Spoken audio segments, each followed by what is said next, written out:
ನವಲಗುಂದ ಶಾಸಕ ಎನ್ಎಚ್ ಕೋನರೆಡ್ಡಿ ಅವರಿಗೆ ಸಚಿವ ಸ್ಥಾನ ನೀಡಲು ಬಲವಾದ ಹಕ್ಕೊತ್ತಾಯ. ರೈತರ ಧ್ವನಿಗೆ ಸಿಗುತ್ತಾ ಮನ್ನಣೆ. ನವಲಗುಂದ ನರಗುಂದ ರೈತ ಬಂಡಾಯ ನೆಲದಿಂದ ವಿದ್ಯಾರ್ಥಿ ಜೀವನದಿಂದಲೇ ನಿರಂತರವಾಗಿ ರೈತರ ಪರ ಹೋರಾಟ ಮಾಡ್ತಾ ಬಂದಿರುವ ಎನ್ಎಚ್ ಕೋನರೆಡ್ಡಿ ಅವರು ಮಹದಾಯಿ, ಕಳಸಾ ಬಂಡೂರಿ ಹಾಗೂ ಕೃಷ್ಣಾ ಕಾವೇರಿ ಜಲಾನಯನ ಪ್ರದೇಶಗಳ ಯೋಜನೆಗಳ ಜಾರಿಗೆ ಅನರ್ಷಿ ಶ್ರಮಿಸಿದವರು. ಕೇವಲ ಶಾಸಕರಾಗಲ್ಲದೆ ಸದಾ ರೈತರ ಧ್ವನಿಯಾಗಿ ನಿಲ್ಲುವ ಇವರಿಗೆ ಸಚಿವ ಸಂಪುಟದಲ್ಲಿ ಸ್ಥಾನ ನೀಡಬೇಕು ಅನ್ನೋದು ಇಡೀ ಕ್ಷೇತ್ರದ ಜನರ ಆಕಾಂಕ್ಷೆಯಾಗಿದೆ. ಕೋನರೆಡ್ಡಿ ಅವರು ಪಕ್ಷಾತೀತವಾಗಿ ನವಲಗುಂದ ಕ್ಷೇತ್ರದ ಅಭಿವೃದ್ಧಿಗೆ ಶ್ರಮಿಸಿದ್ದಾರೆ. ಕ್ಷೇತ್ರದ ಚಕ್ಕಡಿ ದಾರಿಗಳನ್ನು ಅಗಲೀಕರಣಗೊಳಿಸಿ ರಾಜ್ಯಕ್ಕೆ ಮಾದರಿಯಾಗುವಂತೆ ರಸ್ತೆಗಳನ್ನು ಪರಿವರ್ತಿಸಿದ್ದಾರೆ. ಬೆಣ್ಣೆಹಳ್ಳ ಪ್ರವಾಹ ತಡೆಗಟ್ಟುವುದಕ್ಕೆ 200 ಕೋಟಿ ರೂಪಾಯಿ ವೆಚ್ಚದ ಕಾಮಗಾರಿಯನ್ನು ತಂದಿದ್ದಾರೆ. ಇಂತಹ ಜನನಾಯಕನಿಗೆ ಕೃಷಿ ಸಚಿವ ಸ್ಥಾನ ನೀಡಲೇಬೇಕು ಅಂತ ಅಲ್ಲಿ ಸ್ಥಳೀಯರು ಆಗ್ರಹಿಸಿದ್ದಾರೆ.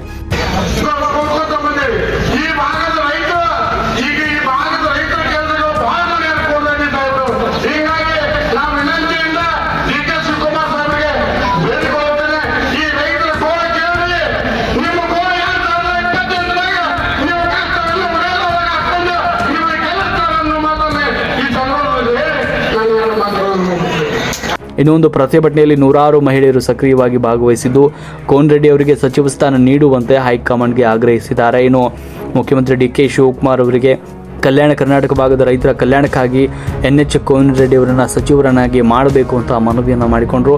ನಿರಂತರ ರೈತ ಹೋರಾಟದ ಹಿನ್ನೆಲೆಯುಳ್ಳ ಎನ್ಎಚ್ ಕೋನರೆಡ್ಡಿ ಅವರಿಗೆ ಸಚಿವ ಸ್ಥಾನ ಸಿಗುತ್ತಾ? ಉತ್ತರ ಕರ್ನಾಟಕದ ರೈತರ ಧ್ವನಿಗೆ ಕಾಂಗ್ರೆಸ್ ಹೈಕಮಾಂಡ್ ಮನ್ನಣೆ ನೀಡುತ್ತಾ ಅನ್ನೋದನ್ನು ಕಾದು ನೋಡಬೇಕಾಗಿದೆ. ನಿರಂತರ ಸುದ್ದಿಗಳಿಗಾಗಿ ನೋಡ್ತಾ ಇರಿ ರಾಷ್ಟ್ರ ಕ್ರಾಂತಿ ನ್ಯೂಸ್.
ಆಶೀರ್ವಾದ ಮಾಡಿದ್ರು.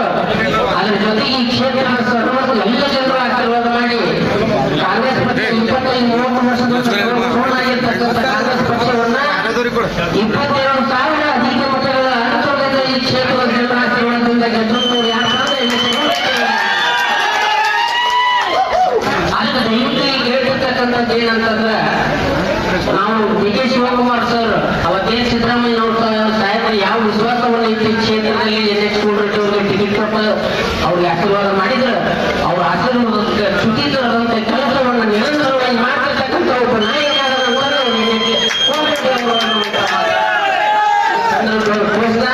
ಎಲ್ಲ ಜನಾಂಗ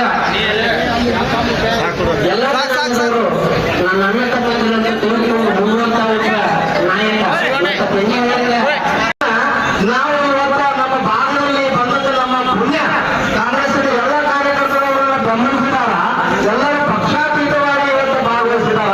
ಸರ್ಕಾರದ ಜೊತೆ ರೈತ ದೇಶದ ಬೆನ್ನೆಲುಬು. ಹಾಗಾದರೆ ಕೋನರೆಡ್ಡಿ ಅವರು ರೈತರ ಬೆನ್ನೆಲುಬಾದಾರ. ಇವರಿಗೆ ಸಚಿವ ಸ್ಥಾನವನ್ನ ಕೊಡಲೇಬೇಕು.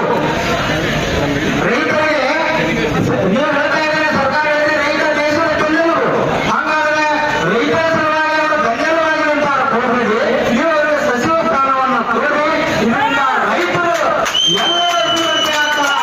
ರೈತರ ಪಾಲನೆ ಆಗ್ತದೆ. ರೈತರ ಸಮಸ್ಯೆಗಳು ಸರ್ಕಾರದಲ್ಲಿ ಕೇಳ್ತಲ್ಲ, ಅದಕ್ಕೆ ಸ್ಪಂದಿಸ್ತಾರ ಅನ್ನುವಂತಹ ಮಾತನ್ನ ನಾವು ಹೇಳಿ ಅವರು ಸರ್ಕಾರ ಮಾನ್ಯ ಶ್ರೀ ಡಿ ಕೆ ಶಿವಕುಮಾರ್ ಸಾಹೇಬರು, ಮಾನ್ಯ ಶ್ರೀಮತಿ ಸೋನಿಯಾ ಗಾಂಧೀಜಿಯವರು ಮತ್ತು ಅಧ್ಯಕ್ಷರಾದ ಡಿ ಕೆ ಹರಿಪ್ರಸಾದ್ ಸಾಹೇಬರು, ನಮ್ಮ ಕೋನರೆಡ್ಡಿ ಸಾಹೇಬರನ್ನ ನೀವು ಕೋನರೆಡ್ಡಿ ಅವರನ್ನೆಲ್ಲ ಮಾಡೋದು ಒಬ್ಬ ರೈತನನ್ನ ಸಚಿವನಾಗಿ ಮಾಡ್ತಾರೆ ಅನ್ನುವಂತಹ ವಿಶ್ವಾಸವನ್ನ ನಾವು ಹೇಳಿ ನನ್ನ ಮಾತನ್ನು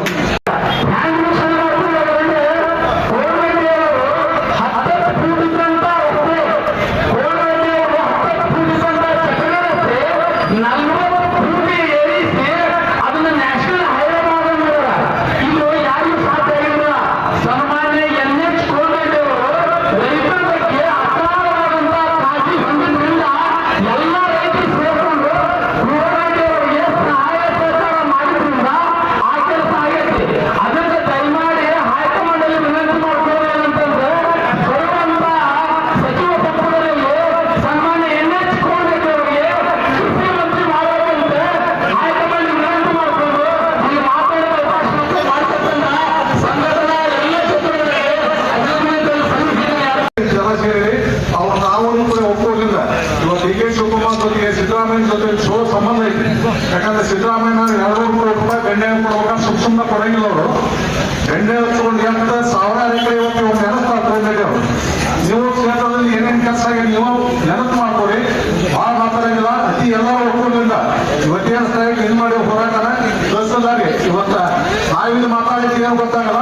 ಮಾಧ್ಯಮದ ಮುಖಾಂತರ ಇಷ್ಟೆಲ್ಲ ಆಗೈತೆ ಅನ್ನೋದು ತಾವು ಮಾಧ್ಯಮದವರು ನಮ್ಮ ಸರ್ಕಾರಕ್ಕೆ ಒಪ್ಪೋದ್ರಿಂದ ಇದು ಸಲ್ಲಿಸ್ಬೇಕು ಅನ್ನೋದಾಗ ಮಾತು ಈ ಭಾಗದ ರೈತರು ಈಗ ಈ ಭಾಗದ ರೈತರ ಕೆಲಸಗಳು ಬಹಳ ಕೋನರೆಡ್ಡಿ ಸಾಹೇಬರು.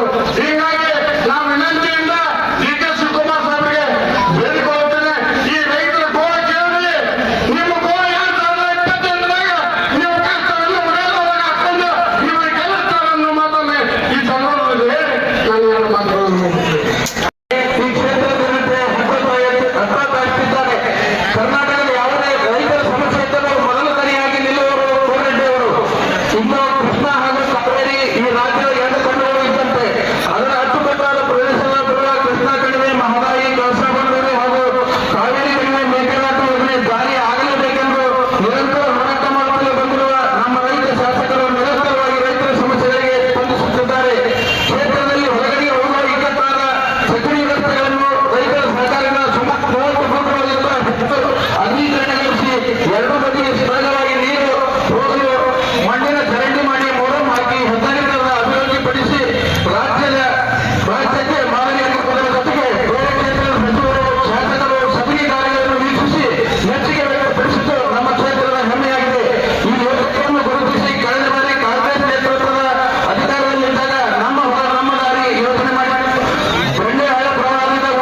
ಅಂತ ತಮ್ಮಲ್ಲಿ ವಿನಂತಿ ಮಾಡಿಕೊಳ್ತಾ ಈ ಮನವಿ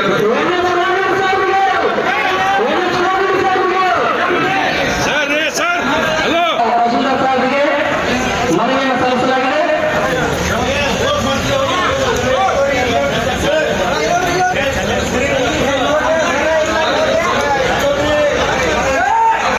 ಶಾಸಕರು ನಮ್ಮದೊಂದು ಶ್ರೀ NS ರೆಡ್ಡಿ ಅವರಿಗೆ ಸಚಿವ ಸ್ಥಾನವನ್ನು ಕೊಡಬೇಕಂತ ಹೇಳಿ ಮನವಿಯಲ್ಲಿ ತಿಳಿಸಿದ್ದೇವೆ. ಈ ಮನವಿಯನ್ನು ಮಾನ್ಯ ಜಿಲ್ಲಾಧಿಕಾರಿಗಳ ಮುಖಾಂತರ ಮಾನ್ಯ ಮುಖ್ಯಮಂತ್ರಿಗಳಿಗೆ ತಲುಪಿಸುವ